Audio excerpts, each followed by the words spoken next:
Hello বন্ধুরা, welcome back to my YouTube channel. বন্ধুরা, শুভ সকাল। দেখো, আজ আমি এখান থেকে আমার ব্লগটা শুরু করছি। যাই হোক বন্ধুরা, তোমরা সকলে কেমন আছো? আশা করি সবাই ভালো আছো। দেখো, ছেলেকে স্কুলে নিয়ে যাচ্ছি, তাই একটু ভিডিও করে নিয়েছি। আর স্কুল থেকে এসে আমি এই ঠাকুরের ফুলগুলো এবার তুলে নেব, কেননা বেলা হয়ে গেলে না, যেহেতু এখন প্রচণ্ড রোদ আর ফুলগুলো জানি কেমন হয়ে যায়, তাই সকাল সকাল ফুলগুলো তুলে নেওয়াই ভালো।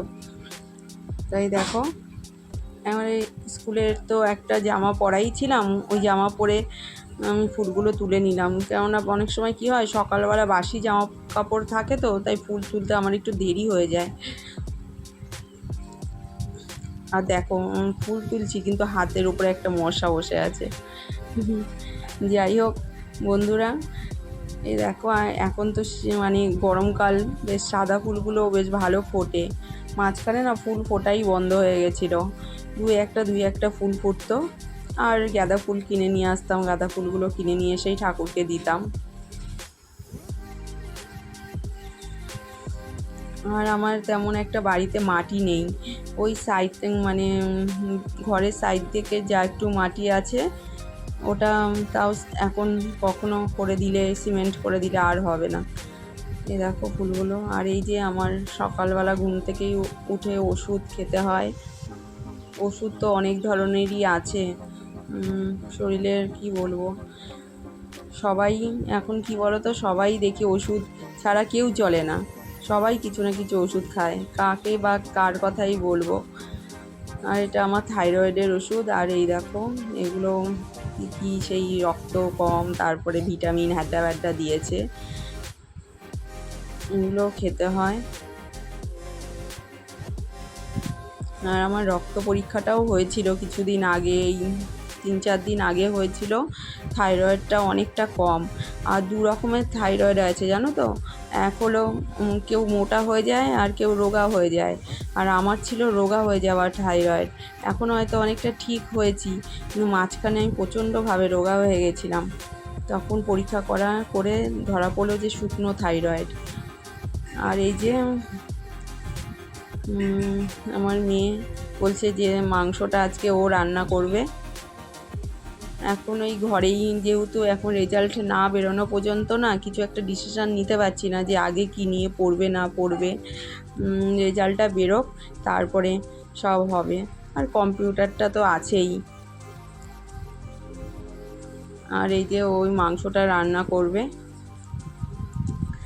আর সাথে ও কী করে বলো তো, ও যেহেতু নাচটা ভালো করে বলে নাচ প্র্যাকটিস করে যায়, আর কম্পিউটারটা নিয়েই থাকে। বাড়িতে আমার ল্যাপটপ আছে, ওই নিয়েই থাকে ওই। আর ঘরের টুকটাক কাজবাজ করে, আমার হেল্প করে। আর এই যে এবার মাংসটা বলছে যে আজকে আমিই রান্না করব। আমি কি কর।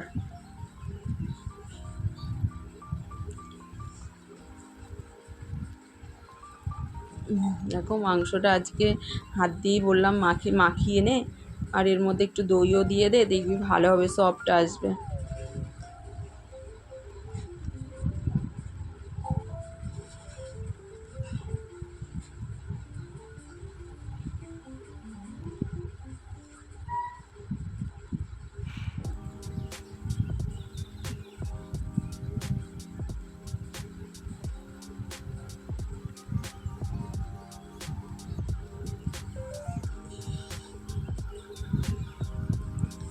ওই দেখো কি করছে, দেখো তেলের মধ্যে দিয়ে আবার পেছনে এসো। আমি বললাম হাতা দিয়ে দে না পারলে।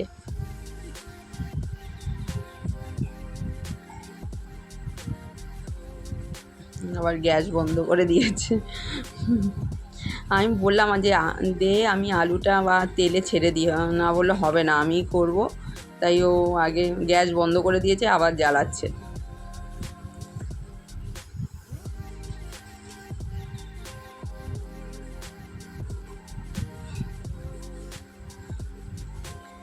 আর করতে করতেই শিখবে।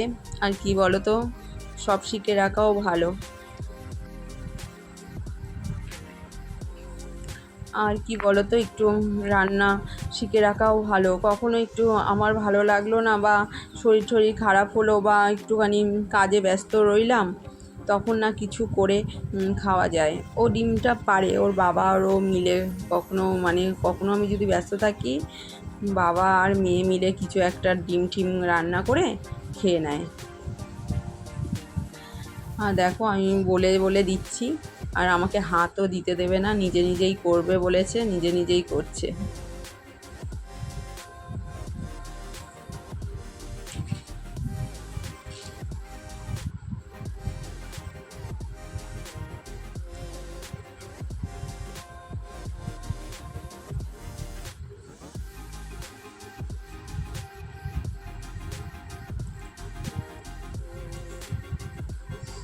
আলুগুলো ভেজে নিয়েছে, এবার একটু মাংসগুলো দিচ্ছে।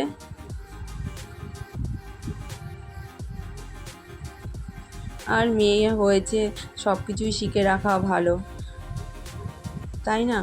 কি এদিকে হলো যে পড়াশোনার এই যখন আবার কলেজ আরম্ভ হয়ে যাবে, তখন আর হয়তো টাইম নাও পেতে পারে, আবার পেতেও পারে। এখন তো দেখি কলেজ সব দিন সবাই যায়ও না, কিন্তু পড়াশোনা আরম্ভ হলে ও কিছুই কি নিজের জলটাও খেত না গড়িয়ে, আমাকেই সব করে দিতে হতো। এমনকি স্নান করতে যেত, জামা কাপড়টাও বাথরুমে ফেলে চলে যেত। তবুও বলতাম যে আগে পরীক্ষাটা দিয়ে তারপরে সব করবি। যাই হোক, দিয়েছে, এখন কি হয় না হয় একটা টেনশানও আছে, যা হবে হবে।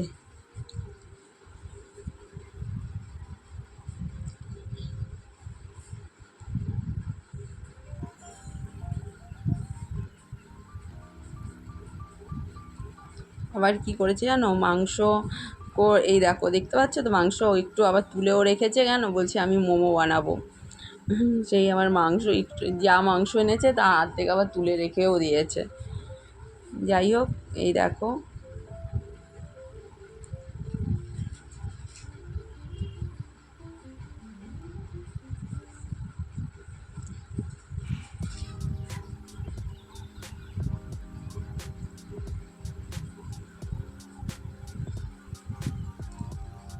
আমি বললাম জানিস তো, মাংস রান্না করাটা তবু সোজা, কিন্তু মাছ রান্নাটা একটু কঠিন।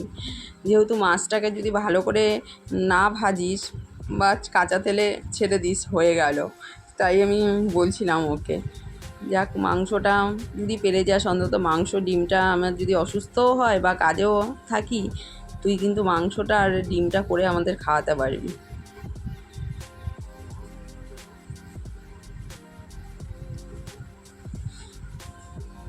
না, ছেলে এসে হলো পড়তে চলে গেছে। আর এদিকে হলো ছেলের স্কুলে আবার কাজ দিয়েছে, সে আগের দিন আমি করতে পারিনি, আগের দিন ব্যস্তও ছিলাম। আর আমার ছেলে নিজেই হয়তো কুটকাট না করতে থাকে কিছু না কিছু, কিন্তু কি বলো তো, ওর এখন আবার একটু সময় হবে না, যেতে হবে, স্কুল থেকে এসে পড়তে গেল, তারপর দিন আবার কাজ। তাই আমি বললাম ঠিক আছে, আমি করে দেবো। তাই একটুখানি ওর হাতের স্কুলের কাজটাও আমাকে করতে হবে। যাই হোক, এই দেখো এদিকে মাংস রান্না হয়ে গেছে। আর সকালের একটু, ওই দেখো আমার ছেলে আবার এসে বলেছে যে দাও আমাকে, দিদি কেমন করেছে।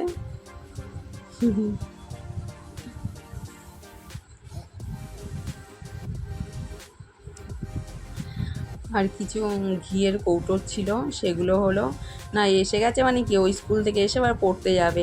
আর যাই হোক, আর এদিকে হলো কিছু একটা ঘিয়ের কৌটোগুলো ছিল, সে পরিষ্কার করা হচ্ছিল না।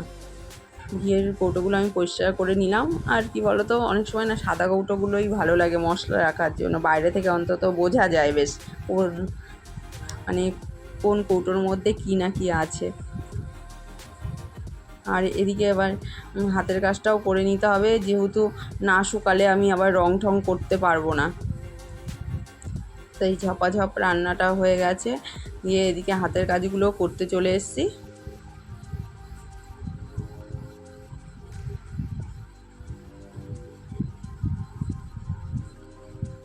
আমরা তো ছোটোবেলায় মাটি ফাটি দিয়ে অনেক কাজ করেছি স্কুলের।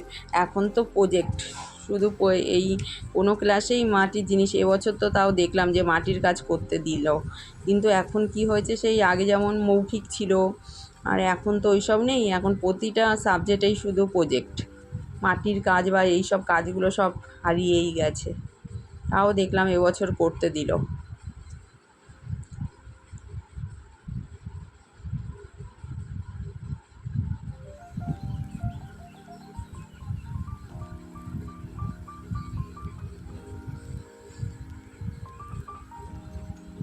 আর ওদের পড়াশোনার সঙ্গে সঙ্গে আর কি বলো তো, আগে যেমন আমাদের মৌখিকটা হতো না, তাতে কি হতো বলো তো, বইগুলো একবার রিভাইজ হয়ে যেত।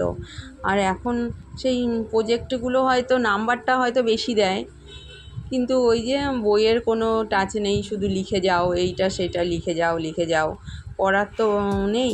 শুধু লিখে দিয়ে একটা প্রজেক্ট বানিয়ে দিল এটা সেটা দিয়ে, সেটাতেই ওদের 10 নম্বর করে। সবাই বাংলা মিডিয়ামে জানো তো সবই আলাদা থাকে। আর আগেকার দিনে আমাদের বেলায় কী ছিল, 10 নম্বর করে আলাদা করে মৌখিকটা হতো। আমার মতে সেটাই ভালো ছিল। অন্তত পরীক্ষার আগে কি হতো বলো তো, পুরো বইটা রিভাইজ হয়ে যেত। এখন আমি একটা কাঠি ঢুকিয়ে এদিকে একটা পাতাও বানিয়ে দিলাম।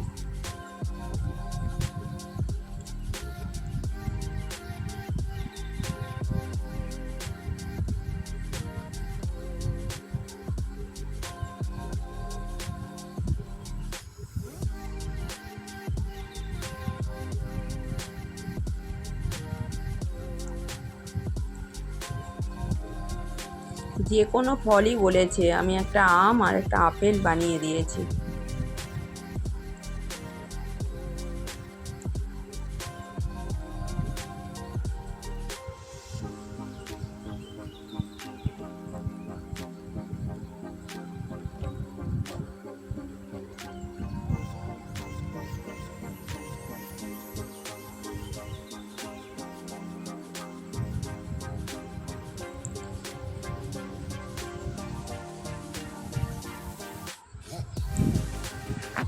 জানি না কেমন হয়েছে, মোটামুটি একটা হয়েছে।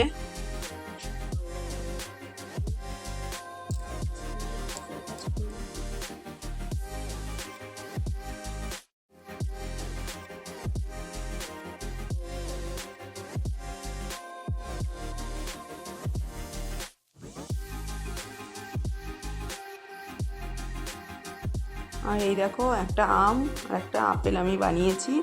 আর এটা হলো বিকেলবেলা, রোদে অনেকটাই শুকিয়ে গেছে, তো কড়া রোদ।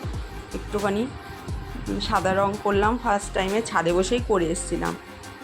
আর এটা হলো সন্ধ্যাবেলায় আমার বর আবার জিলেপি নিয়ে এসছে। আর ওই দেখো কুচো। তারপর হলো মেয়ে রং করে দিল।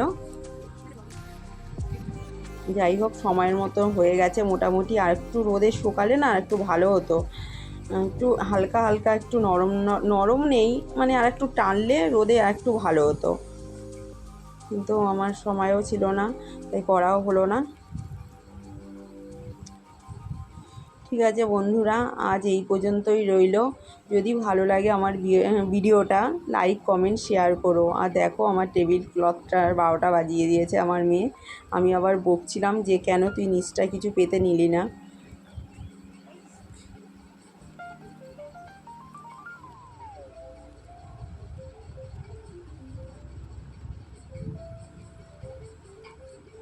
আর দুটো তিনটে কালার মিক্সড করে এই দেখো বানিয়ে নিয়েছে এটা।